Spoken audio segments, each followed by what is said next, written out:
अब इसमें हम करेले डाल देंगे और प्याज जो कटिंग किया था वो शामिल करेंगे।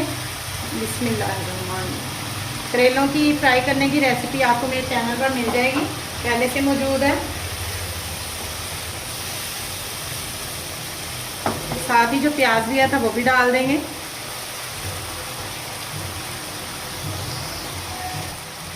साथ ही टमाटर, सब्ज़ मिर्चें डाल देंगे जो हमने चॉप की थी।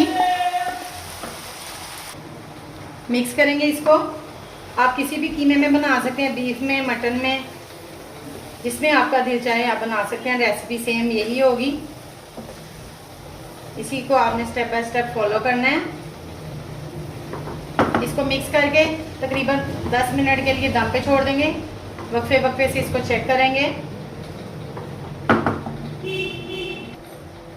सब्ज़ मिर्चें डाल देंगे, साबुत जो ली थी हमने